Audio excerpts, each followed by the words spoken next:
अपन क्या बना रहे हैं भाई? मछली पुड़गा बना रहे तो ये मछली कौन सी है?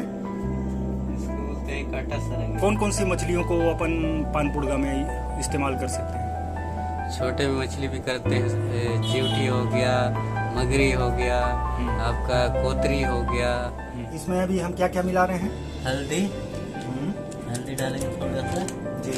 उसके बाद मिर्चा डालेंगे, ये जो लाल मिर्च होती है, लाल मिर्ची डालेंगे, थोड़ा सा हरा मिर्चा डालेंगे, थोड़ा सा धनिया पत्ती डालेंगे, हरा धनिया डालेंगे इसमें, ठीक है।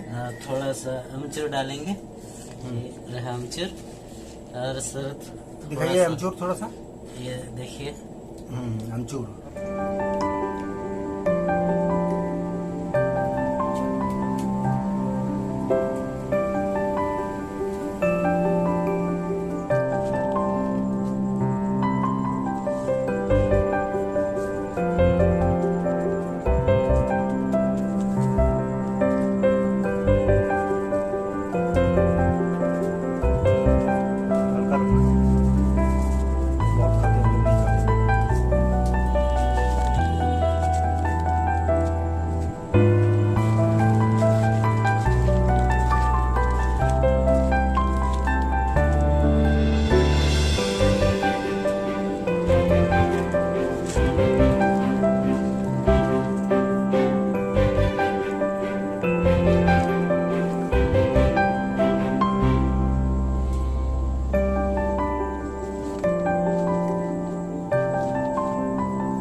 फिलहाल हमारा ये पुड़गा तैयार है।